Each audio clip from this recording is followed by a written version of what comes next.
Hello students. तो जैसा कि हमने अपनी लास्ट क्लास 11-12 की वीडियो में क्वालिटेटिव एनालिसिस के बारे में पढ़ा था, तो आज हम अपनी नेक्स्ट वीडियो में लेके आए हैं क्वांटिटेटिव एनालिसिस। क्वालिटेटिव एनालिसिस में हम सिर्फ ये पता करते हैं कि किसी भी ऑर्गेनिक कंपाउंड के अंदर क्या क्या एलिमेंट प्रेजेंट है, जैसे carbon, hydrogen, nitrogen, oxygen, sulphur etcetera. तो ये हम क्वालिटेटिव एनालिसिस में पता करते हैं कि ये एलिमेंट उस कंपाउंड के अंदर प्रेजेंट है कि नहीं प्रेजेंट है। उसके बाद आता है क्वांटिटेटिव एनालिसिस, यानी कि किस अमाउंट में प्रेजेंट है, कितनी परसेंटेज उन एलिमेंट्स की उस पर्टिकुलर कंपाउंड के अंदर है, ये हम पता करते हैं अपने क्वालिटेटिव एनालिसिस से। तो जैसे मैंने लास्ट वीडियो में बताया था कि कार्बन, हाइड्रोजन एक साथ एस्टिमेट करते हैं, देन नाइट्रोजन का एस्टिमेशन करते हैं, सल्फर का एस्टिमेशन करते हैं, हेलोजन्स का एस्टिमेशन करते हैं। सेम इसी तरीके से यहां पर भी हम इन्हीं सब चीजों का एस्टिमेशन करेंगे और हम निकालेंगे percentage of all these elements in our organic compound. तो ये आज का हमारा टॉपिक रहेगा क्वांटिटेटिव एनालिसिस। क्वांटिटेटिव नाम से समझ में आ रहा होगा कि क्वांटिटी की बात की जा रही है कि कितना क्वांटिटी वहां पर उसकी प्रेजेंट है, क्वांटिटेटिव एनालिसिस। तो इस वीडियो को हम दो पार्ट में लेंगे। आज पहला पार्ट में बना रहा हूं और पहले पार्ट में मैं आपको बताऊंगा कार्बन, हाइड्रोजन एंड नाइट्रोजन का एस्टिमेशन। तो किस मेथड से करते हैं, उसी मेथड से उसका हम डिस्कशन करेंगे आज। तो सबसे पहले हम करेंगे estimation of carbon and hydrogen. ये एक साथ होता है। पहला क्या है, estimation of carbon and hydrogen. तो फर्स्ट हमारा estimation of carbon and hydrogen, ये हम आज इसमें पढ़ेंगे। तो ये जो हम करते हैं कार्बन एंड हाइड्रोजन का एस्टिमेशन, इस मेथड को हम बोलते हैं लीबिग मेथड्स। लीबिग मेथड्स के से हम इसको करते हैं, ठीक है। LIEBIG, Liebig method.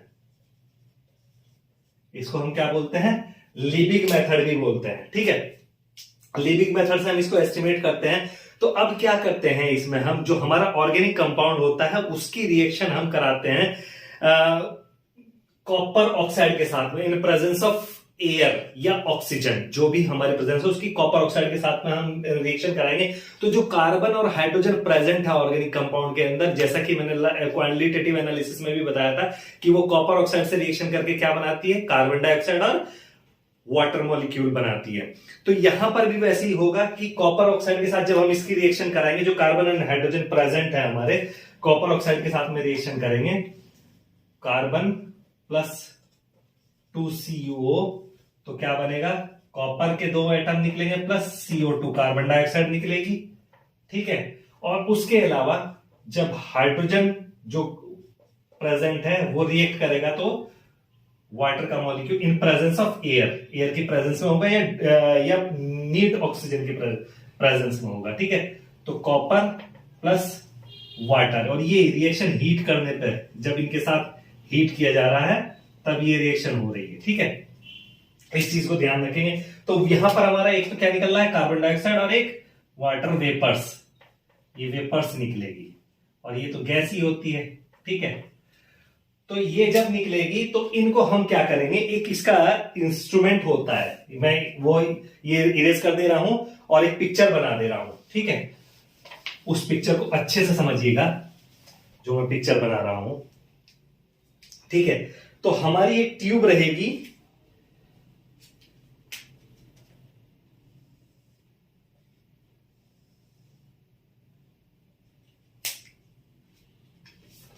छोटा कर देते हैं।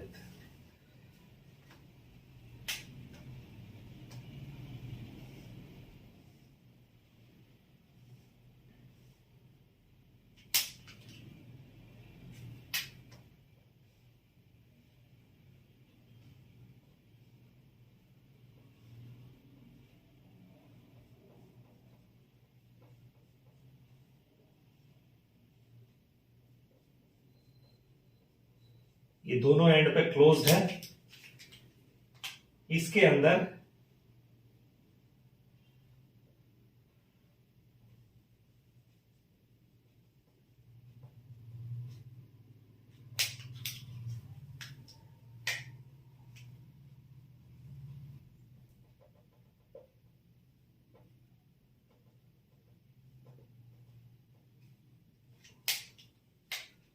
ये हमारा ऑर्गेनिक कंपाउंड प्लस ये कॉपर ऑक्साइड गॉज, और यहां पर कॉपर ऑक्साइड, और यहां से हम ऑक्सीजन इसमें जा रही है, इसके अंदर जा रही है। इसके नीचे एक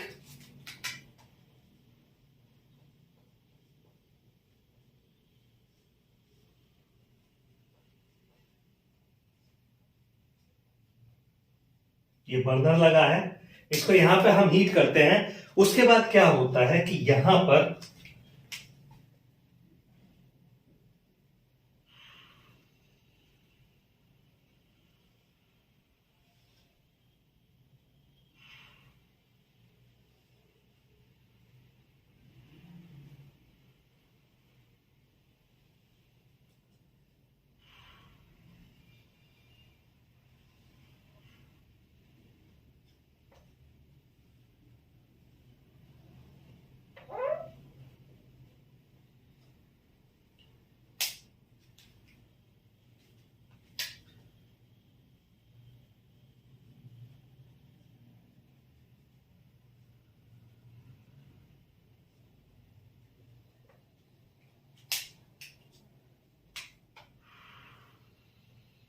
ये कनेक्ट की है, दो अलग अलग ट्यूब कनेक्ट किए है, और यहां से एक्सेस ऑक्सीजन जो है वो निकल जाएगी। ठीक है, तो इसके इन दो ट्रैप के अंदर हमारा क्या है कि यहां पर हमारा एनहाइड्रस कैल्शियम सल्फेट भरा है, calcium chloride sorry,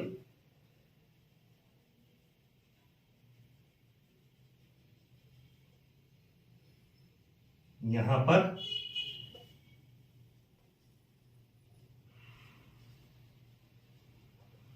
anhydrous calcium chloride भरा है। ठीक है, और इसके अंदर हमारा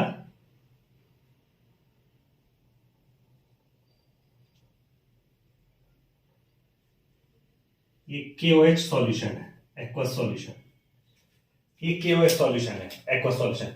तो जब हम इधर से ऑक्सीजन इसमें पास कराएंगे और इस मटेरियल को, ऑर्गेनिक कंपाउंड को कॉपर ऑक्साइड के साथ में हीट करेंगे, गर्म करेंगे, तो वहां से क्या निकलेगा हमारा, मैंने जैसे कि बताया था, वहां से हमारा carbon dioxide plus water vapours ये निकलेगी। अब क्या करेंगे, ये दोनों जब निकलेगी, ठीक है, ये दोनों जब निकल रही है, तो जो वाटर वेपर्स है, ये वाटर वेपर्स को, इन वाटर वेपर्स को क्या करता है, ये कैल्शियम, जो आपका कैल्शियम क्लोराइड है, ये ट्रैप कर लेगा वाटर वेपर्स को। तो जब हम इस सेटअप को लगाएंगे तो उसके पहले इस ट्यूब का वे कर लेंगे कि इसका वेट कितना है, और जब वाटर वेपर्स को इसने ट्रैप कर लिया, बाद में इसको वेट कर लेंगे, तो उसका डिफरेंस हमें बता देगा कि कितना वाटर वहां से निकल के हमारे पास आया। इसी तरीके से क्या होगा, अब वाटर वेपर्स को तो इसने ट्रैप कर लिया कैल्शियम क्लोराइड ने, यहां पे ये एनहाइड्रस से हाइड्रस हो गया। वाटर वेपर्स को ट्रैप करने के बाद अब बची कार्बन डाइऑक्साइड जो है वो यहां जाएगी, और उसे KOH सॉल्यूशन, जो ये कार्बन डाइऑक्साइड है, इसको क्या करेगा, KOH सॉल्यूशन ट्रैप कर लेगा। ठीक है, तो KOH सॉल्यूशन के केस में भी हम ऐसे ही करेंगे कि इस ट्यूब का वेट पहले ले लेंगे KOH सॉल्यूशन के साथ में, जब कार्बन डाइऑक्साइड को ट्रैप कर लेगा ये, तो इसमें डिसॉल्व हो जाएगी कार्बन डाइऑक्साइड, उसके बाद हम इसका वेट ले लेंगे, तो हमें पता चल जाएगा कितनी कार्बन डाइऑक्साइड वहां से निकली। ठीक है, तो ये एक पूरा सिस्टम है, इसको बोलते हैं लीबिंग मेथड। अब इसके बाद हमारे पास कार्बन डाइऑक्साइड का वेट भी आ गया, वाटर का वेपर्स का वेट भी आ गया, और ऑर्गेनिक कंपाउंड का वेट हमें पता है कि ऑर्गेनिक कंपाउंड हमारा कितना था। तो इसके बाद हमारी कैलकुलेशन शुरू होती है, ये मैं इरेज कर दे रहा हूं, और आगे कैलकुलेशन की कहानी स्टार्ट करते हैं कि परसेंटेज ऑफ कार्बन और हाइड्रोजन कैसे निकालते हैं। ठीक है, तो अब क्या होगा हमारा यहां पर, अब हमारा मान लेते हैं कि हमने W ग्राम लिया, let's mass of organic compound taken is equal to W gram, हमने ऑर्गेनिक कंपाउंड लिया है अपना। ठीक है, अब मास क्या है, इसके बाद हमने क्या बोला था कि मास ऑफ कार्बन डाइऑक्साइड जो हमारा आया था, ठीक है, या मॉइस्चर का water, mass of water formed after all these reaction, mass of water formed, वो क्या होगा? Difference in mass before and after water trap in calcium chloride, anhydrous calcium chloride में। तो ये मान लो सपोज लेट्स से कि यहां पर m1 ग्राम हो गया वाटर का मास जो हमने वो किया था। इसी तरीके से अब थर्ड पार्ट आ जाएगा हमारा कि मास ऑफ कार्बन डाइऑक्साइड फॉर्म, ठीक है। तो वो भी क्या रहेगा आपका केओस ट्रैप में? Mass of carbon dioxide formed is equal to वही difference of mass before and after. तो ये लेट्स से कि m2 ग्राम हमारी कार्बन डाइऑक्साइड वहां पर निकली है, ठीक है। m2 ग्राम हमारी कार्बन डाइऑक्साइड वहां पर निकली है। तो अब क्या करेंगे हम कि परसेंटेज निकालनी है सबकी। तो मैं इनको छोटा छोटा करके यहां पे लिख लेता हूं, ठीक है, ताकि आपको परसेंटेज निकालते टाइम मैं ये चीज रिमाइंड रहे, ठीक, कि किसका मास क्या है। लेट्स से यहां लिख लेता हूं organic compound is equal to W gram, water vapours formed is equal to m1 gram और CO2 formed is equal to m2 gram, ठीक है। ये मैंने यहां पर लिख लिया। अब परसेंटेज ऑफ कार्बन डाइऑक्साइड निकालते हैं हम, ठीक है भैया। आपको पता है कि परसेंटेज ऑफ कार्बन, ठीक है। अब परसेंटेज ऑफ कार्बन निकालनी है तो हमें पता है कि एक मोल जब कार्बन डाइऑक्साइड होती है तो उसमें कितना कार्बन होता है? We know that 1 mole of carbon dioxide contain, भैया इसका मास कितना है? 44 gram, contains is equal to 12 gram of carbon, ठीक है। 44 ग्राम में 12 ग्राम ऑफ कार्बन है। अब वहां क्या बात हो रही है कि m1 या m2 ग्राम जो कार्बन का होता, तो m2 ग्राम में कितना होगा? यानी कि 44 ग्राम कंटेन, तो m2 gram of CO2 contains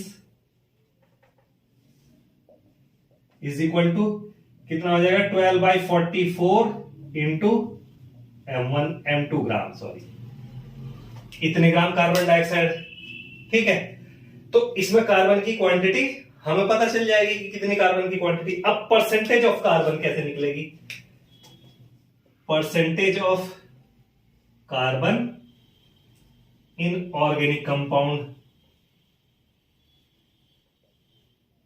अब यह परसेंटेज क्या होगी कि जो कार्बन का वेट आया, mass of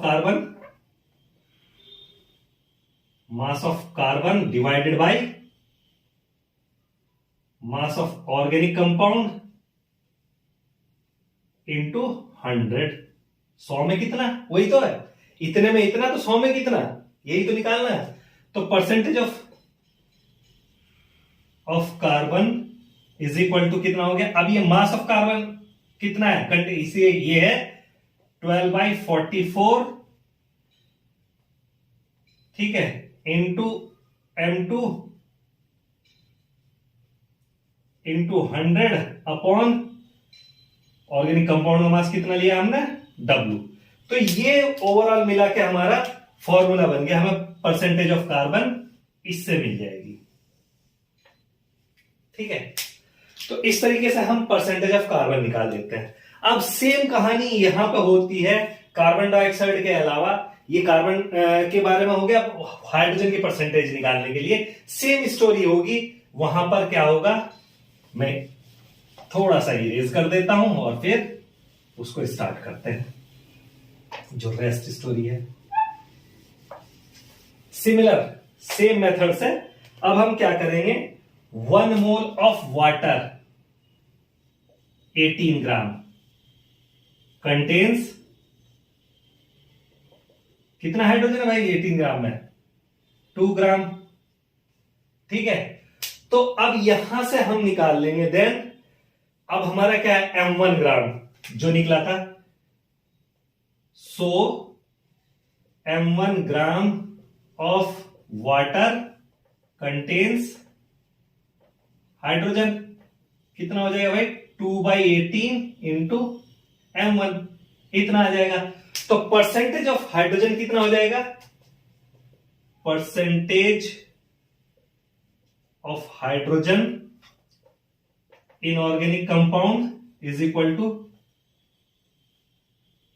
mass of hydrogen divided by mass of organic compound into 100। ठीक है, तो percentage of hydrogen in organic compound is equal to, अब मास ऑफ हाइड्रोजन क्या है ये 2/18 इंटू M1 और ऑर्गेनिक कंपाउंड का मास W इंटू 100। तो यहां से ये भी आपका एक फॉर्मूला बन गया कि हाइड्रोजन की परसेंटेज हमें ऐसे निकालनी है। इस फॉर्मूले से हम हाइड्रोजन की परसेंटेज निकाल लेंगे। ठीक है, तो ये हो गई परसेंटेज निकालने वाली कहानी कार्बन और हाइड्रोजन की। तो इस पे हम अब एक दो क्वेश्चन ले लेते हैं। ठीक है, ये पता चल गया आपको, मैं इसको इरेज कर देता हूं। अब हम एक दो क्वेश्चन इसके ले लेते हैं।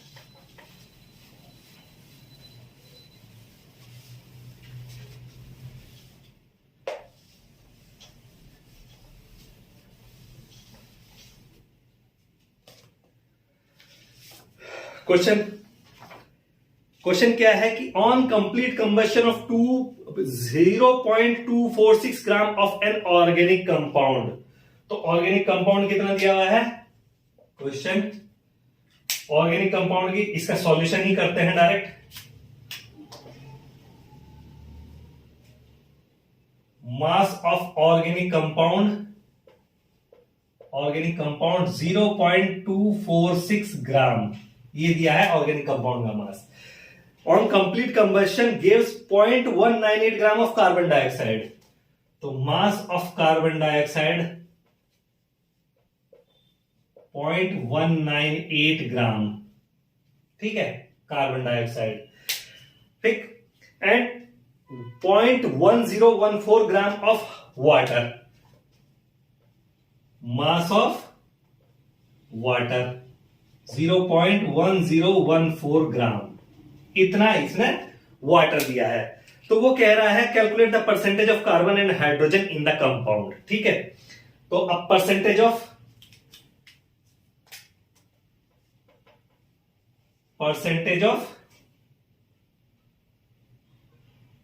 कार्बन इज इक्वल टू क्या था भाई 12/44 इंटू क्या आ गया था मास ऑफ, क्या निकाला था हमने मास ऑफ कार्बन डाइऑक्साइड फॉर्म्ड। ठीक, जो अल्टीमेट फॉर्मूला आया था हमारा वो आया था मास ऑफ M1 क्या था M1 M2 जो हमने निकाले थे मास ऑफ कार्बन डाइऑक्साइड। तो mass of CO2 upon mass of organic compound into 100। रखो भाई, लगाओ value 12/44 into 0.198 into 0.246 into 100 point से 2 6 12 2 22 6 11 पॉइंट से पॉइंट। ठीक है, 2 नंबर 18 2 नंबर 18 और 2 एकम 2 2 दूनी 4 2 3 6 11 3 33 3 4 12 3 3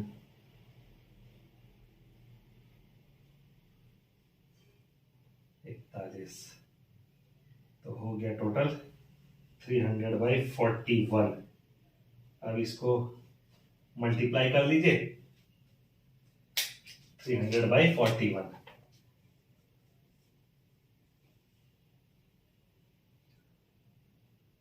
सात 28 19 0।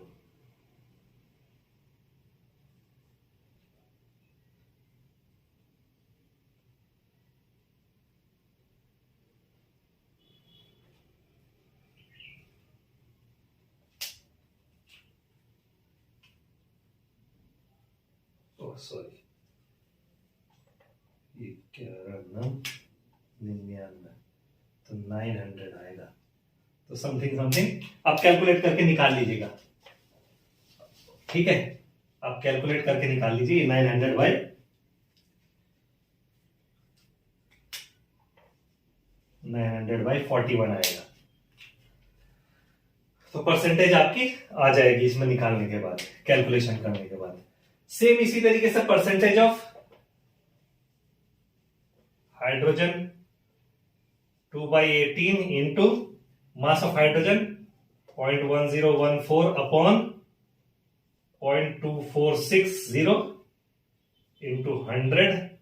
ओके, पॉइंट से पॉइंट जाएगा, ठीक। 10 से 10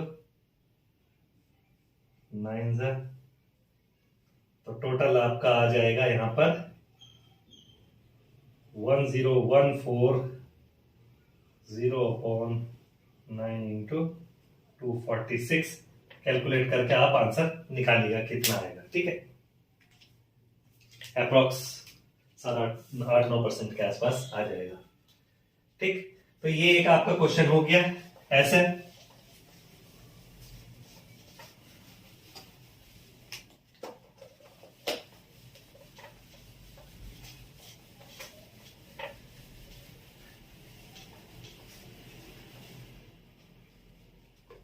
नेक्स्ट एक क्वेश्चन और है, N organic compound contain 69% of carbon and 4.8% of hydrogen.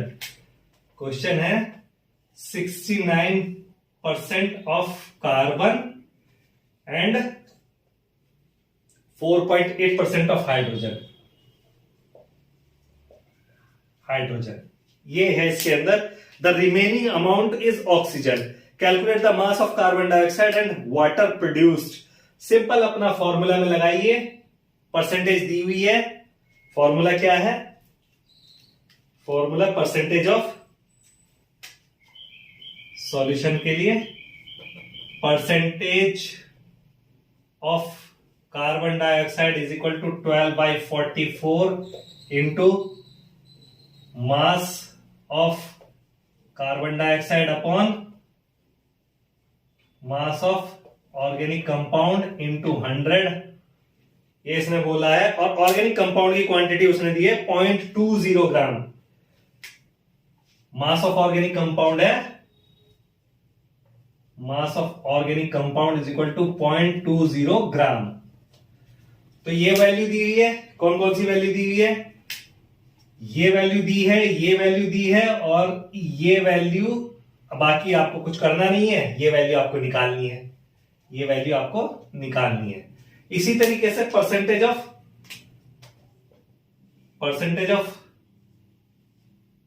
Hydrogen,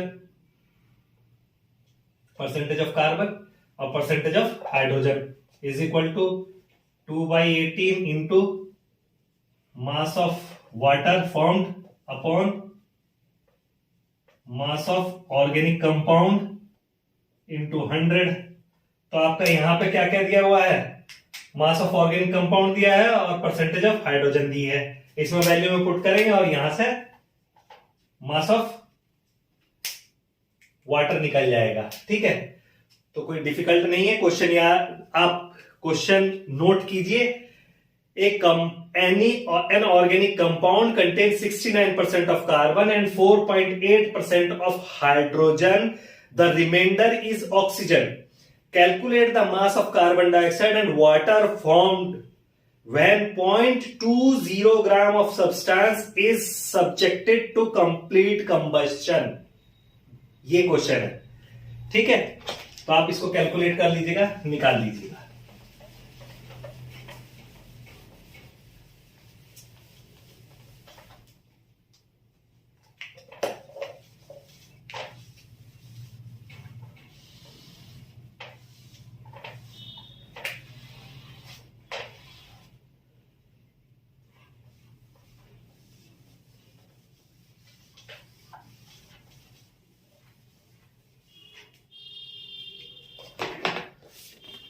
then इसके बाद आ जाता है आपका एस्टिमेशन ऑफ नाइट्रोजन। सेकंड हम जो पढ़ने जा रहे हैं वो है एस्टिमेशन ऑफ नाइट्रोजन।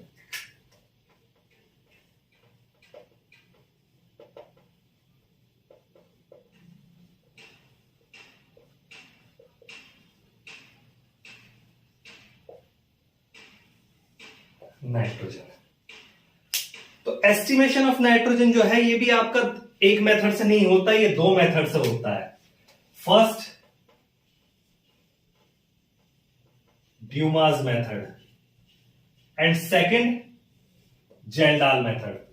ठीक है, तो ड्यूमास मेथड से जेल्डाल मेथड ज्यादा इंपॉर्टेंट है, लेकिन हम ड्यूमास मेथड को भी पढ़ेंगे। अब ड्यूमास मेथड में क्या होता है, जब हम कोई ऑर्गेनिक कंपाउंड लेते हैं तो उसमें कार्बन भी है, हाइड्रोजन भी है, ऑक्सीजन भी है, नाइट्रोजन भी हो सकती है, कुछ भी हो सकता है। तो नाइट्रोजन अगर वहां पर प्रेजेंट है तो नाइट्रोजन का एस्टिमेशन ड्यूमास मेथड से कैसे करेंगे कि वही हम कॉपर के साथ में, कॉपर ऑक्साइड के साथ में रिएक्शन कराएंगे तो कार्बन और हाइड्रोजन और सपोज वहां पर अगर कुछ और एलिमेंट भी रहा तो वो भी सल्फर भी हो सकता है, वो जेल्डाल मेथड से पता चल जाएगा। ठीक है, तो अब क्या होगा, कार्बन हाइड्रोजन जो वहां पर प्रेजेंट है किसी भी ऑर्गेनिक कंपाउंड में, वो क्या बनाएगी, कार्बन डाइऑक्साइड और वाटर वेपर्स बनाएंगी, जो कि हमारा क्या होता है, ट्रैप कर लिए जाते हैं। ठीक है, जैसे हम अपने पिछले कार्बन हाइड्रोजन डिटेक्शन मेथड में, लीविंग मेथड में कर रहे थे, वैसे ही सेम इसी तरीके से यहाँ पे भी ड्यूमास मेथड में होगा। वो सब ट्रैप हो जाएंगे, कार्बन डाइऑक्साइड और वाटर वेपर्स जो है कैल्शियम क्लोराइड और उसके बीच में ट्रैप हो जाएंगे, लेकिन नाइट्रोजन वहां पे ट्रैप नहीं होती। तो नाइट्रोजन के लिए क्या करते हैं, फर्दर उस ट्यूब से आगे एक ट्यूब और ऐड करते हैं हम अपनी, मैं डायरेक्ट उसी को लगा देता हूं। तो उसमें क्या होता है, जो आपका सॉल्यूशन रहेगा, सपोज एक जनरल उसकी स्कीम बन जाती है। सपोज आपका नाइट्रोजन भी है और ये भी है, तो एक जनरल स्कीम बनती है CXHYNZ। ये आपका सपोज ऑर्गेनिक कंपाउंड है NZ। जब इसकी कॉपर ऑक्साइड कितना लगेगा, तो X है डबल, तो कॉपर X का तो ट्वाइस कॉपर ऑक्साइड चाहिए, तो 2X प्लस Y में क्या चाहिए, Y का हाफ, और ऑक्सीजन चूंकि सिंगल ही रहेगी तो हाफ ही ठीक है। तो इतना कॉपर ऑक्साइड आपका लगा। अब क्या होगा, जब ये रिएक्शन होगी तो आपका रिएक्शन होने के बाद जो बनेगा वो बन जाएगा आपका XCO2 प्लस YH2O,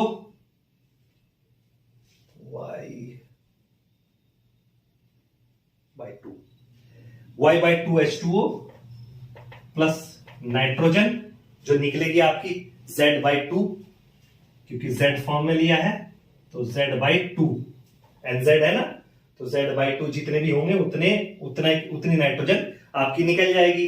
तो ये एक आपकी जनरल फॉर्मूला बनता है उसमें। और उसके अलावा जो आपका निकलेगा 2X प्लस Y/2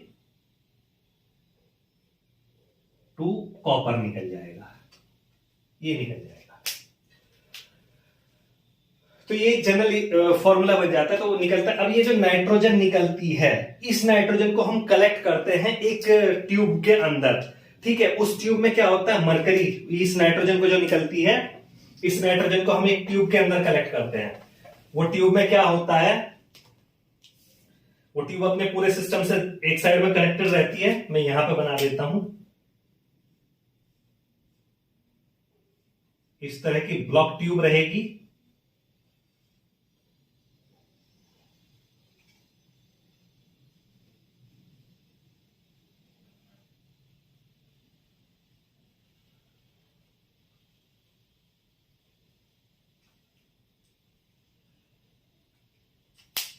यहां पर इसमें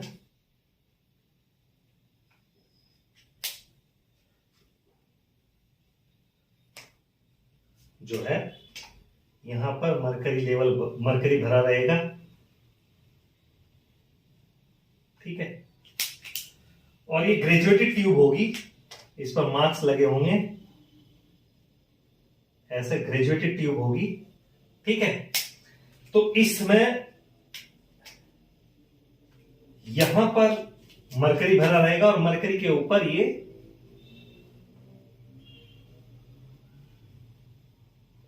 आपका सॉल्यूशन भरा रहेगा एक।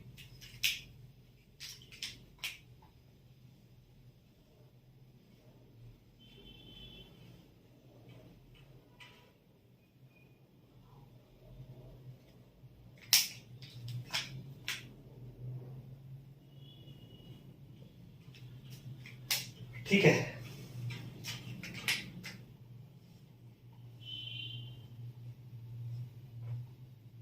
इधर क्लोज ट्यूब से ये सब गैसेस आएंगे, वही अपना पुराना सिस्टम जो कि हम लीविंग मेथड में यूज कर रहे थे, उसी तरीके से वहां से ये सब आएगा। ठीक है, अब जो नाइट्रोजन है वो यहां पर कलेक्ट होगी, नाइट्रोजन यहां पर कलेक्ट होगी, नाइट्रोजन गैस। अब ये जो नाइट्रोजन गैस यहां पे कलेक्ट हो रही है, तो इसका लेवल हम पर्टिकुलरली मार्क करेंगे कि कहां तक। सपोज इस सॉल्यूशन का लेवल ऊपर रहा है, ठीक है, ये सॉल्यूशन का लेवल जो ऊपर रहा है, इस सॉल्यूशन के लेवल को सप्रेस करेगी जैसे जैसे इसमें इकट्ठी होगी नाइट्रोजन, तो जो फर्स्ट रीडिंग और सेकंड रीडिंग के बीच का डिफरेंस आएगा वो बता देगा हमें कि नाइट्रोजन का एग्जैक्टली वॉल्यूम हमने कितना कलेक्ट किया है। ठीक है, नाइट्रोजन का वॉल्यूम हमें यहां से पता चल जाएगा, जो हमारा इसके KOH सॉल्यूशन के ऊपर हम एक अपना ये कलेक्ट करेंगे, एल्कली सॉल्यूशन के ऊपर हम अपना नाइट्रोजन कलेक्ट करेंगे। तो यहां से जब सॉल्यूशन का डिफर आएगा, ये सॉल्यूशन जैसे जैसे जैसे गैस की क्वांटिटी बढ़ेगी ये इसको सप्रेस करेगी सॉल्यूशन को, क्योंकि ऊपर से तो बंद है, तो सॉल्यूशन इधर की तरफ जाएगा। जब इधर की तरफ जाएगा तो यहाँ पे फर्स्ट लेवल और सेकंड लेवल में एक डिफरेंस आएगा, उस डिफरेंस को हम नोट कर लेंगे, उससे पता चल जाएगा हमें वॉल्यूम कितना निकला अपना, जो है ड्यूमास मेथड में कितनी नाइट्रोजन का वॉल्यूम निकला। तो ये जो रिएक्शन हमारी हो रही है, नाइट्रोजन को जो हम कलेक्ट कर रहे हैं, ये रूम टेम्परेचर पे कलेक्ट कर रहे हैं। रूम टेम्परेचर जो नॉर्मली 25 से 27 डिग्री सेंटीग्रेड होता है, अगर सेंटीग्रेड में दिया हो तो आप उसको केल्विन कर देंगे कन्वर्ट। तो ये सब क्या यहां पे हो रहा है, रूम टेम्परेचर पे। ठीक है, रूम टेम्परेचर पे हो रहा है, ये ऑलमोस्ट आपका 25 डिग्री टू 27 डिग्री सेंटीग्रेड होता है। जब इसको केल्विन में कन्वर्ट करेंगे तो T1 is equal to temperature, हम रूम टेम्परेचर की बात कर रहे हैं, तो 2273 प्लस 27 मान लीजिए, तो 300 केल्विन के अप्रोक्स आपका ये हो जाएगा। ठीक है, तो ये आपका इस तरीके से हम उसमें कन्वर्ट कर लेते हैं। ठीक, तो अब हमें यहां पे क्या चीज मिल जाती है, एक तो वॉल्यूम मिल जाता है कि हमने कितना नाइट्रोजन का वॉल्यूम कलेक्ट किया, वो मिल जाएगा हमें। फिर अब हम बात कर रहे हैं कि ये एटमॉस्फेरिक प्रेशर पे हो रहा है, क्योंकि जब हम अपने रूम के अंदर रिएक्शन करेंगे तो एटमॉस्फेरिक प्रेशर पे होगी, तो एटमॉस्फेरिक प्रेशर हमारे पास है। ठीक है, और एटमॉस्फेरिक प्रेशर की अगर एसटीपी की बात करें तो वहां पे टेम्परेचर कितना होता है, 273 केल्विन, यानी कि 0 डिग्री। 0 डिग्री की हम बात करते हैं, एटमॉस्फेरिक प्रेशर की हम बात करते हैं। अब प्रेशर जो एक्सर्ट किया बैरोमीटर पे, इस सिस्टम ने पूरे मरकरी की बैरोमीटर पे जो सिस्टम ने प्रेशर एक्सर्ट किया, इस प्रेशर को हम नोट कर लेंगे। तो atmospheric pressure in barometer, barometer में जो भी प्रेशर है वो सपोज मान लीजिए कि P था, इसको मैं इरेज कर देता हूं। तो हमें यहां से क्या क्या चीज मिलती है, एक तो हमें मिलती है वॉल्यूम ऑफ नाइट्रोजन कलेक्टेड, मान लो volume of nitrogen collected is equal to VmL। ये हमें एक तो ये मिला यहां पे कि VmL हमने नाइट्रोजन कलेक्ट की। फिर प्रेशर इन बैरोमीटर, वो हमें barometer pressure in barometer, barometer में जो रीडिंग आ रही है suppose PMM of Hg, mercuric pressure इतना आ रहा है। ठीक है, अब aqueous tension of at temperature जो हमारा क्या है, रूम टेम्परेचर। सपोज टेम्परेचर है हमारा रूम टेम्परेचर, टेम्परेचर क्या है, T1 इज इक्वल टू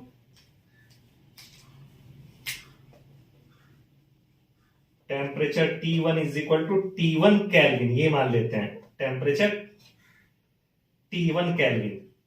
ठीक है, जो हमारे पास जिस पे रूम टेम्परेचर पे हमने ये रिएक्शन की है। ठीक है, तो एट टी, इस टेम्परेचर पे, रूम टेम्परेचर पे जो प्रेशर एक्सर्ट किया किसने, एक्वस टेंशन ने बैरोमीटर पे जो प्रेशर एक्सर्ट किया, वो क्या है, ए है, मान सपोज है। Pressure at aqueous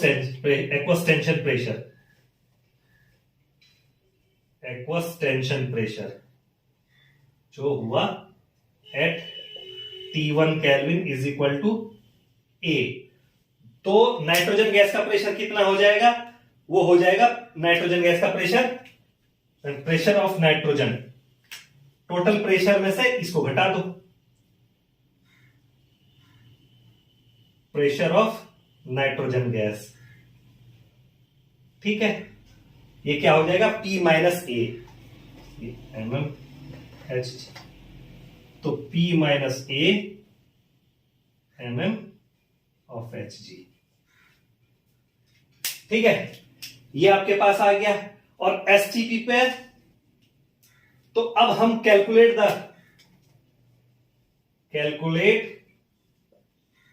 the volume of nitrogen at STP। और STP पे हमें क्या क्या चीज पता होती है, eight STP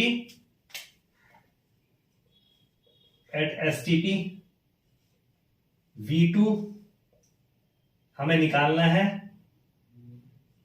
P1 is equal to 760 mm Hg और T1 273 केल्विन, ये होता है। तो अब हम क्या यूज करेंगे अपनी equation, using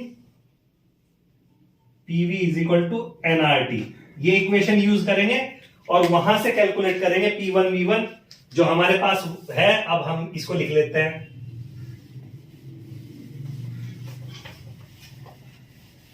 P1 V1 sorry ये P2 और P1 है P माइनस ए, V1 है V ml और T1 है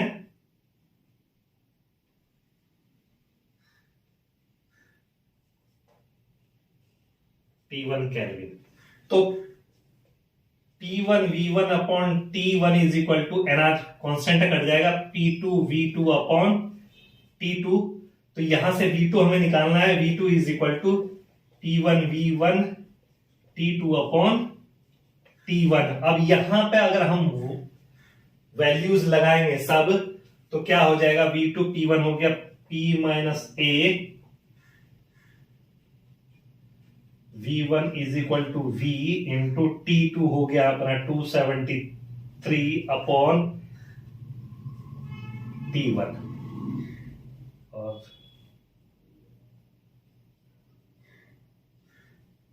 इंटू P2 नीचे है, तो P2 कितना हो गया 760 इंटू T1। तो इससे हमारा जो वॉल्यूम एट SNTP निकल आएगा, ठीक है। अब इसको हम जब ये सब चीजें दी होगी तो वॉल्यूम हम इसको कैलकुलेट कर लेंगे। अब इसको कैलकुलेट करने के बाद फिर कहानी आती है भैया STP पे निकालनी है बात पूरी, ये V2 आ जाएगा, वॉल्यूम आ जाएगा, तो STP पे पूरी कहानी निकालनी है। ड्यूमास मेथड की बात हो रही है। STP पे 22.4 लीटर यानी कि 22,400 ml ऑफ नाइट्रोजन ऑफ जो नाइट्रोजन है उसका वेट कितना होता है, a at STP 22,400 ml of nitrogen weighs is equal to 28 gram. इसका कितना होता है, 1 मोल का वॉल्यूम इतना होता है और वेट 28 ग्राम होता है। अब इसका इतना है, तो जो भी हमारा अमाउंट वहां से आया XML, जो पिछली कैलकुलेशन से XML ऑफ नाइट्रोजन, उसका वे कितना हो जाएगा 28 अपॉन इंटू X ग्राम, इतना हो जाएगा, ठीक है। अब परसेंटेज निकालनी है, simple, percentage of nitrogen in organic compound is equal to mass of nitrogen upon mass of organic compound into 100, और मास ऑफ नाइट्रोजन क्या है भैया आपका, ये है, और XML जो हमने वहां से वॉल्यूम निकाला वो वॉल्यूम आपका, ठीक है। तो उसको यहां पे रख देंगे, वॉल्यूम X क्या है, वो वॉल्यूम जो हमने XML निकाला है, XML क्या है, वॉल्यूम है नाइट्रोजन का। तो परसेंटेज ऑफ नाइट्रोजन कितनी है, क्या हो जाएगा भैया आपका, nitrogen is equal to mass की वैल्यू ये है 28/22,400 इंटू मास ऑफ नाइट्रोजन क्या है ये, और ये क्या है X, volume of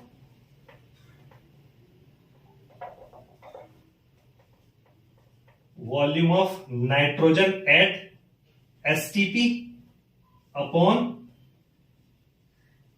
mass of organic compound into 100, ठीक है।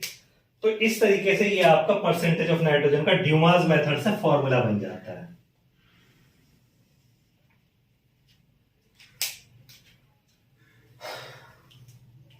ये ड्यूमास मेथड का फॉर्मूला हो गया। देन इसके बाद नोट कर लीजिएगा वीडियो पॉज करके, क्या है इसके बाद, फिर आपका आ जाता है जेल्डाल मेथड।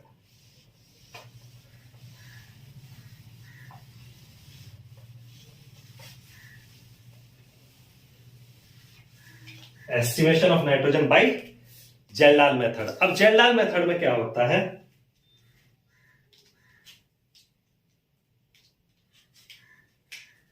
सेकंड मेथड,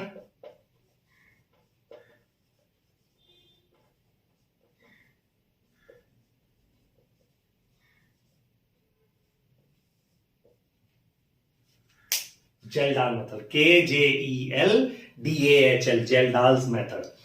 अब ये बहुत कन्वीनियंट मेथड है, लेकिन इसमें एक इंपॉर्टेंट चीज ध्यान रखने वाली ये है कि कोई भी ऑर्गेनिक कंपाउंड जिसके रिंग में नाइट्रोजन हो, जैसे पिरिडीन, पिरिडीन की अगर हम बात करें तो पिरिडीन की स्ट्रक्चर ये होती है, रिंग में नाइट्रोजन है। क्विनोलिन, क्विनोलिन की स्ट्रक्चर ये होती है, ठीक है। ऐसे कंपाउंड या जो नाइट्रो कंपाउंड हो, नाइट्रो डेरिवेटिव, या डायएजो कंपाउंड हो जिनमें डायएजो हो, तो ऐसे कंपाउंड जेल्डाल मेथड से नहीं बताते कि उसमें नाइट्रोजन का कंपोजिशन कितना है। तो ऐसे कंपाउंड की अगर बात हो रही होगी तो जेल्डाल मेथड से नहीं कैलकुलेट कर सकते, ठीक है। तो इन कंपाउंड को छोड़ के बाकी कंपाउंड जिसमें नाइट्रोजन है उनको हम जेल्डाल मेथड से कैलकुलेट कर सकते हैं कि जेल्डाल में उसमें परसेंटेज ऑफ नाइट्रोजन कितना है, ठीक है। तो ये एक मेथोडोलॉजी होती है। इसमें क्या होता है, कन्वीनियंट मेथड है, सिंपलर है, इंपॉर्टेंट मेथड है, न्यूमेरिकल पॉइंट ऑफ व्यू से इंपॉर्टेंट मेथड है। तो इसमें क्या करते हैं, हमारे जेल्डाल फ्लास्क होता है।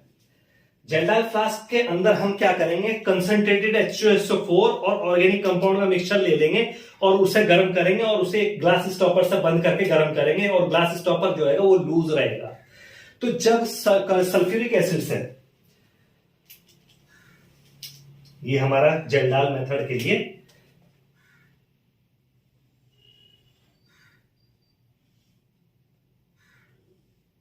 ये एक फ्लास्क है,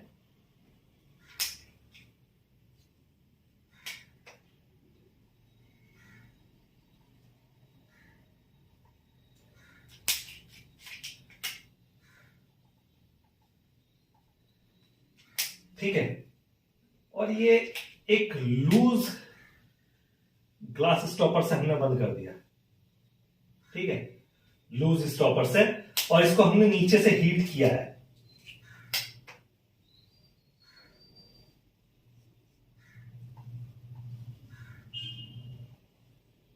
एक बर्नर से इसको हमने नीचे से हीट किया है। तो जब हीट कर रहे हैं, इसमें क्या क्या है हमारा, मैंने क्या बताया, इसके अंदर organic compound plus concentrated H2SO4, ठीक है।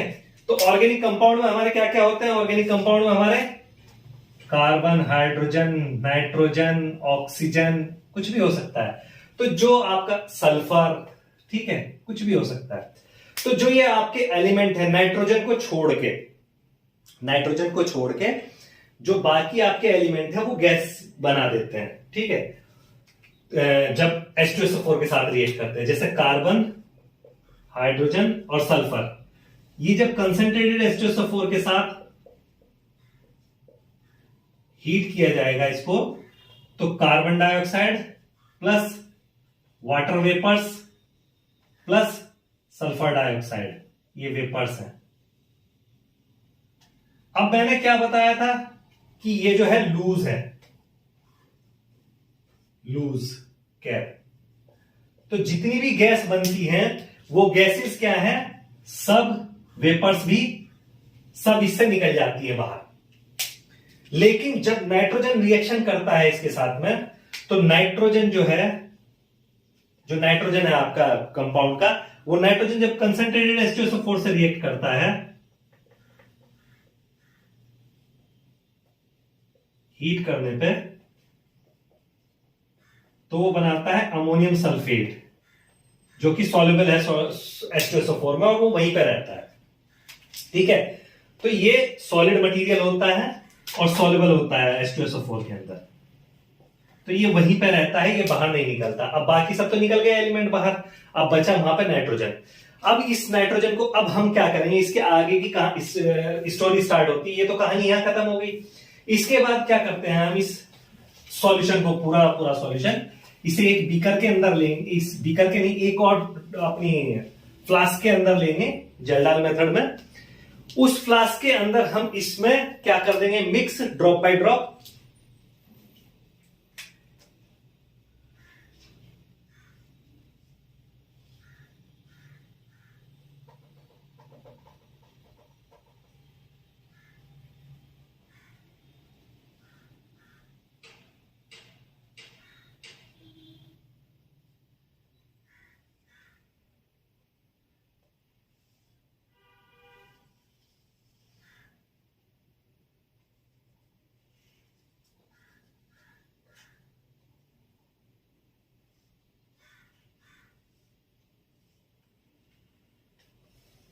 इस फ्लास्क के अंदर लेंगे,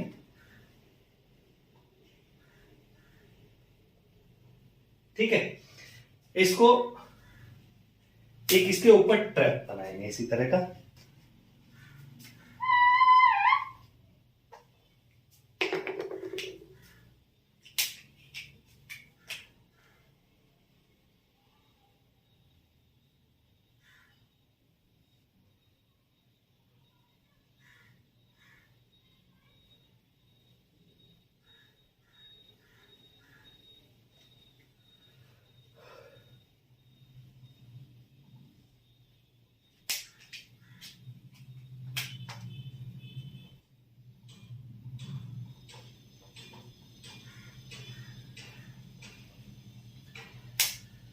इसको सिस्टम को जब हम हीट कर रहे हैं, हीट करने के बाद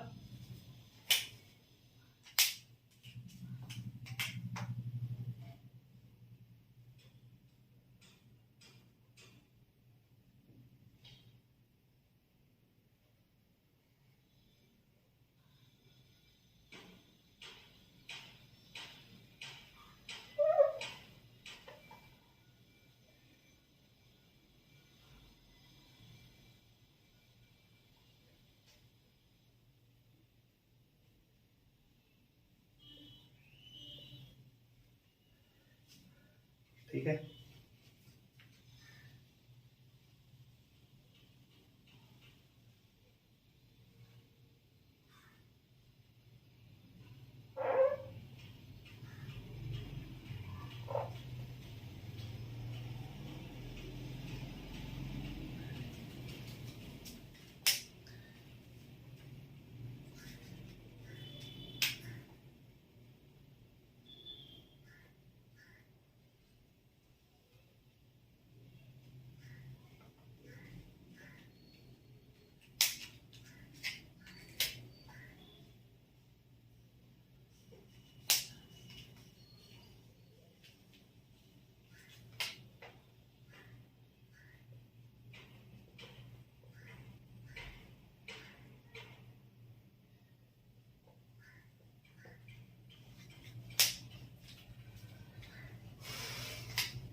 अब वो जो हमारा जेल का मिक्सचर था H2SO4 का और अमोनियम सल्फेट का, तो हमने उसको ले लिया यहां पे और उसमें ऊपर से NaOH ऐड करना शुरू कर दिया। ठीक है, तो अब इससे क्या होगा, जब NaOH ऐड होना शुरू होगा उसके अंदर तो रिएक्शन होगी और रिएक्शन में क्या निकलेगी, अमोनिया गैस। ये अमोनिया गैस यहां से निकल के ऐसे होते हुए यहां जाएगी। जब ये इस कंडेंसर से पास होगी जिसमें कि हमने चिल्ड वाटर ट्रैप कर रखा, तो ये कंडेंस होगी और यहां से ड्रॉप ड्रॉप की फॉर्म में गिरेगी। और यहां पे हमने क्या ले रखा है, एक स्टैंडर्ड सॉल्यूशन ले रखा है H2SO4 का स्टैंडर्ड सॉल्यूशन ऑफ H2SO4 या HCl। ठीक है, और HCl जो भी हम लेंगे, हम यहां बात H2SO4 के बारे में करेंगे। तो उससे क्या होगा कि जब ये पास होगी इसके अंदर, पास होने के बाद क्या हो जाता है कि अमोनियम सल्फेट जो हमारा बना था फर्स्ट स्टेप में, तो सेकंड स्टेप में जब NaOH से क्विंच करेंगे तो अमोनिया गैस बनेगी, अमोनिया गैस पास होगी और इसमें H2SO4 में निकलेगी। तो कैसे अमोनिया गैस कैसे निकलती है, सबसे पहले NaOH से रिएक्शन करके जो आपका अमोनियम सल्फेट है, अमोनियम सल्फेट प्लस NaOH के साथ रिएक्शन होगी। ठीक है, तो Na2SO4 SO4 बना, सोडियम सल्फेट बना, प्लस आपका क्या बना 2NH3 प्लस 2H2। तो ये अमोनिया गैस जो बनी, ये अमोनिया गैस फर्दर रिएक्शन करेगी जो यहां पे H2SO4 होगा उसके साथ में NH3 plus H2SO4 is equal to, फिर से क्या बना लेगी, अमोनियम सल्फेट, या HCl के साथ अगर रिएक्शन करेगी तो NH3 प्लस HCl क्या बना लेगी, अमोनियम क्लोराइड NH4Cl। ये सब आपका बन जाएगा यहां पे। अब जो ये हमने सॉल्यूशन ले रखा है, ये हमने थोड़ा एक्सेस में ले रखा है, तो कुछ जो भी अमोनिया, जितनी भी अमोनिया निकलेगी इस पूरे प्रोसेस में, वो अमोनिया इसको क्विंच करेगी। लेकिन फिर भी हम पीएच मीटर से चेक कर सकते हैं कि उसकी पीएच अभी भी एसिडिक है, यानी कि वहां पे एसिड मौजूद है। ठीक है, तो अब रिमेनिंग जो एसिड होगा, जिस भी मोलरिटी का हमने सॉल्यूशन लिया है, स्टैंडर्ड सॉल्यूशन लिया है, उतनी ही मोलरिटी का हम एक्वस NaOH सॉल्यूशन लेंगे और उससे टाइट्रेशन करेंगे इस बचे हुए इस मिक्सचर की, तो बचा हुआ एसिड भी उससे क्विंच हो जाएगा। उससे हमें जो NaOH लगेगा उसकी क्वांटिटी पता चल जाएगी कि भाई NaOH कितना लगा हमारा, और NaOH की क्वांटिटी पता चल गई तो हमें H2SO4 की क्वांटिटी पता चल जाएगी कि H2SO4 कितना लगा है हमारा। जब H2SO4 की क्वांटिटी जिसे NaOH ने क्विंच किया वो पता लग गया, तो रिमेनिंग क्वांटिटी जिसे अमोनिया ने क्विंच किया वो पता चल जाएगी H2SO4 की। और जब वो क्वांटिटी पता चल जाएगी जिसे अमोनिया ने क्विंच किया है, तो ये पता चल जाएगा कि अमोनिया की कितनी क्वांटिटी लगी उसे क्विंच करने के लिए। और जब हमारे पास अमोनिया की क्वांटिटी आ जाएगी, वॉल्यूम आ जाएगा, तो हम उसे अपने परसेंटेज वाले फॉर्मूला में लगा लेंगे और हमें नाइट्रोजन की परसेंटेज पता चल जाएगी कंपाउंड के अंदर। चलिए, अब इसकी ये तो पूरी कहानी का स्टोरी हो गई। स्टोरी के बाद अब इसकी कैलकुलेशन कैसे करते हैं जेलाल मेथड से, वो देखते हैं। तो कुछ चीजें हमें एज्यूम करके चलनी पड़ेगी फॉर द न्यूमेरिकल पर्पस। ठीक है, न्यूमेरिकल में तो दी होती है, लेकिन जब हम इस्टेब्लिशमेंट कर रहे हैं अपने फॉर्मूले का, तो हमें कुछ चीजें एज्यूम करके चलनी पड़ेगी। ठीक है, उसमें क्या करते हैं, हम मान लेते हैं कि let's mass of organic compound, let's suppose mass of organic compound is equal to W gram. कितना है, W ग्राम हमने ऑर्गेनिक कंपाउंड लिया है, और number of standard acid, volume of standard acid use, जो हमने लास्ट में यूज किया। ठीक है, volume of standard acid of M molarity is equal to VmL। ठीक है, ये हमारे पास दो चीज हैं। ठीक है, तो अब जो है क्या है कि और जो NaOH लगा यूज फॉर टाइट्रेशन वो भी हमें एज्यूम कर लेते हैं। चलिए ठीक है, V1। Suppose volume of NaOH solution of M molarity used for titration of excess of acid जिसकी मोलरिटी क्या है, M is equal to V1 ml।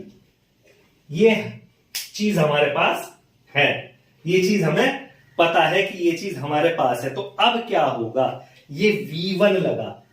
बात ध्यान से देखिएगा कि जब NaOH की बात हो तो एक चीज ध्यान से देखिएगा, NaOH और H2SO4 जब ये एक दूसरे को क्विंच करते हैं तो यहां ध्यान देने वाली बात क्या है, यहां से एक OH और यहां से एक H जाएगा। तो दूसरा यानी कि इसके दो एटम लगेंगे जब ये दोनों OH जाएंगे, तो जो वॉल्यूम होगा H2SO4 का, यहां से हमें वो वॉल्यूम पता चल जाएगा। अगर इसका V1 लग रहा है तो H2SO4 का वॉल्यूम कितना क्विंच करेगा ये, देन वॉल्यूम ऑफ एसिड जिसकी मोलरिटी कितनी है, क्विंच्ड बाय NaOH, तो कितना हो जाएगा वो, V1/2 ml इतना हो जाएगा। यानी कि इसका हाफ, जितना NaOH लगेगा उसका हाफ एसिड ही क्विंच करेगा वो, क्योंकि NaOH के दो मॉलिक्यूल लगेंगे, एक मॉलिक्यूल H2SO4 को क्विंच करने के लिए। ठीक है, तो ये हो जाएगा हमारा। तो अब इससे क्या निकलेगा हमारा, ये निकल गया H2SO4 का वॉल्यूम। अब इससे हमारा क्या निकलेगा, volume of H2SO4 quenched by ammonia. तो वॉल्यूम ऑफ H2SO4 अब क्या निकालेंगे, hence so volume of H2SO4 या एसिड हम यहां बार बार एसिड कह रहे हैं तो एसिड ही कहेंगे। ठीक है, वॉल्यूम ऑफ एसिड, मोलरिटी जिसकी M है, क्विंच्ड बाय अमोनिया। तो वो कितना हो जाएगा इस वॉल्यूम में से। ठीक है, टोटल वॉल्यूम ये है V, इसमें से V-V1/2 ml। ये वॉल्यूम आ गया, ये वॉल्यूम आ गया। अब इस वॉल्यूम का, तो अमोनिया का वॉल्यूम कितना हो जाएगा, ठीक है,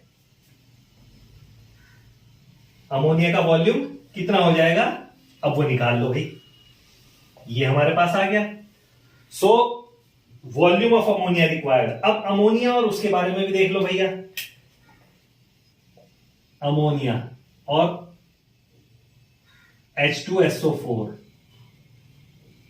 तो भैया यहां हाइड्रोजन और हाइड्रोजन, दो हाइड्रोजन को रिप्लेस करने के लिए चाहिए दो अमोनिया। ठीक है, तो दो गुना वॉल्यूम होगा। तो एक मॉलिक्यूल H2SO4 का क्विंच करने के लिए दो मॉलिक्यूल अमोनिया के लगेंगे। तो इससे क्या पता चला हमें, then volume of ammonia,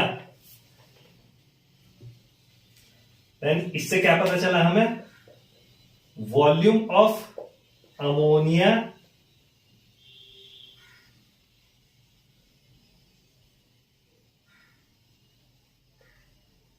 required is equal to कितना हो जाएगा, 2 इंटू V-V1/2 ml। डबल हो जाएगा H2SO4 के वॉल्यूम का। ठीक है, इसका मल्टीप्लाइड बाय 2 डबल हो जाएगा, दो लगेंगे।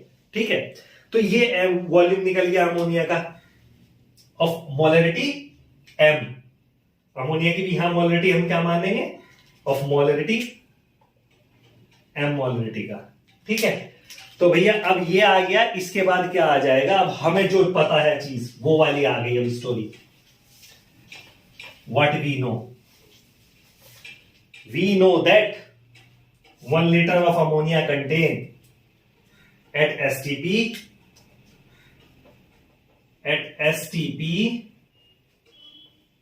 1000 ml of ammonia 17 ग्राम, ठीक है, या 1 मोल, ठीक है। 1000 ml of ammonia contains 14 gram of nitrogen. 1 molar, 1000 ml of 1 molar ammonia, मैं इसको लिखूंगा 1 molar at STP 1000 ml of 1 molar ammonia, ठीक है। वो कितना है? 14 ग्राम उसके अंदर होता है। तो अब भैया हमारा वॉल्यूम कितना है? 2 into V minus V1 upon 2 ml of, अब हमारी मोलरिटी है ammonia, M molar ammonia contains nitrogen is equal to, अब कितना हो गया भैया? 14 इसमें है divided by volume multiplied by volume 14 upon 1000 into volume कितना हो गया?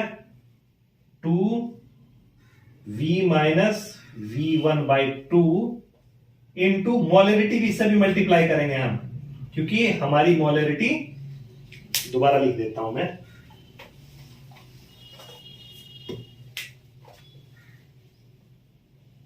Contains nitrogen 14 upon 1000 into volume 2 into V minus V by 2 into molarity M, जो भी मोलरिटी है, इस मोलरिटी को मल्टीप्लाई करेंगे क्योंकि यहां 1 मोलर की बात हो रही है, ठीक है। ये मोलरिटी यहां आ जाएगी फॉर्मूला के अंदर। अब इसको फॉर्मूला की फॉर्म में रख देंगे, परसेंटेज ऑफ नाइट्रोजन निकाल देंगे भैया। अब हम percentage of nitrogen is equal to, अब क्या हो जाएगा? इतने ml में तो इतने क्वांटिटी निकल गई, mass of nitrogen upon mass of organic compound into 100 is equal to, यहां पे तो मास ऑफ नाइट्रोजन की जगह ये पूरा फॉर्मूला आ गया आपका 14 upon 1000 into 2 into V minus V1 by 2 into M into 100 upon mass जो है कंपाउंड का वो कितना है? W। अब इसको कैलकुलेट कर लेंगे और ऊपर लिख देते हैं भैया formula, final formula,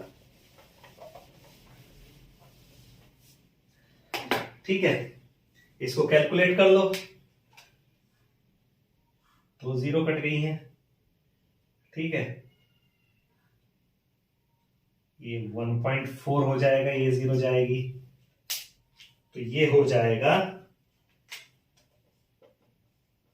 percentage of nitrogen at STP is equal to 1.4 into 2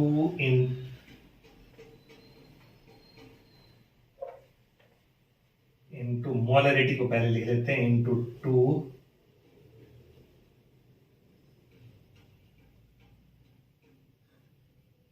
into V minus V1 by 2 upon W। तो ये पूरा फॉर्मूला हमारा बन गया percentage of nitrogen with Kjeldahl method. तो अगर आपके पास मोलरिटी वॉल्यूम दोनों हो, H2SO4 का वॉल्यूम प्लस NaOH का वॉल्यूम, तो आपके परसेंटेज ऑफ नाइट्रोजन निकल जाएगी इसमें, ठीक है। तो कोई डिफिकल्ट नहीं है। एक क्वेश्चन लेते हैं इस पे, नेक्स्ट क्वेश्चन ले लेते हैं जेल्डाल मेथड पे।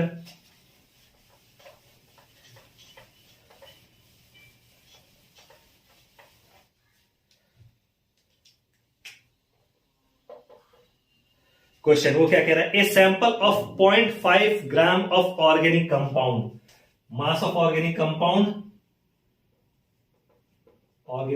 Is equal to 0.50 gram. Organic compound was heated according to Zeldal method. The ammonia evolved by absorbed in 50 ml of 0.5 molar H2SO4.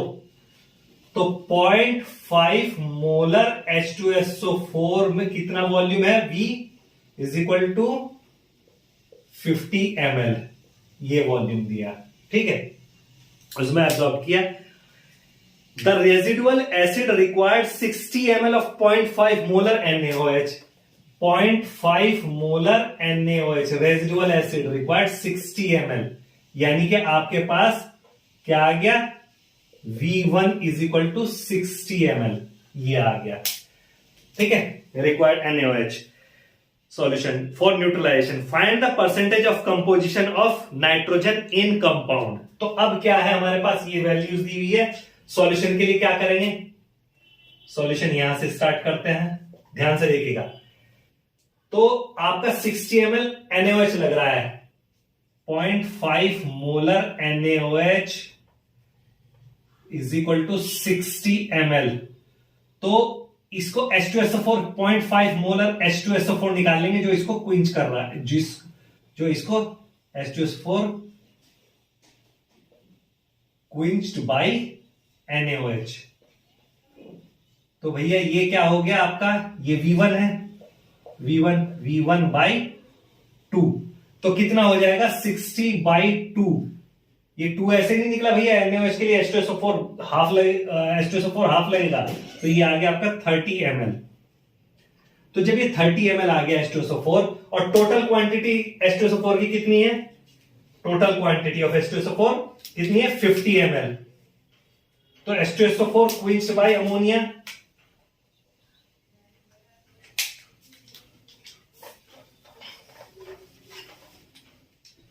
H2SO4 quenched by ammonia, H2SO4 quenched by ammonia. जो ammonia वहां से liberate हुई, तो वो कितना हो जाएगा, V minus V1, ठीक है, और V1/2. तो V है हमारा 50 और V1/2 आया हमारा 30, तो इज इक्वल टू 20 ml. तो अब ये आ गया 20 ml H2SO4. तो अमोनिया रिक्वायर्ड ये भी 0.5 मोलर ही रहेगी, स्टैंडर्ड ही मान के चलते हैं. Required to quench H2SO4 is equal to, अब ये हो जाएगा भैया 2 into volume of H2SO4 20 ml is equal to 40 ml. ये अमोनिया निकल गई. कितनी अमोनिया आ गई हमारी, 40 ml. अब हमारे पास अमोनिया भी है, मास ऑफ द कंपाउंड भी है, अमोनिया का वॉल्यूम भी है. फॉर्मूला में रखो और कैलकुलेट कर देते हैं, बड़ा सिंपल सा है, ठीक है.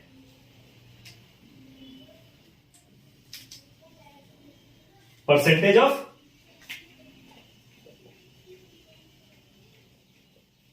Nitrogen is equal to 1.4 into molarity 0.5 into volume 40 upon मास.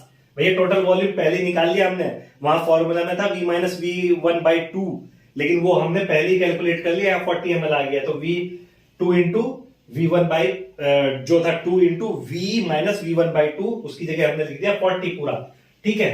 तो अब मास कितना है, 0.5 कंपाउंड का मास है, ठीक है. मोलरिटी भी 0.5 है, 0.5 से 0.5 कट जाएगा, और चलो 56%, ठीक है.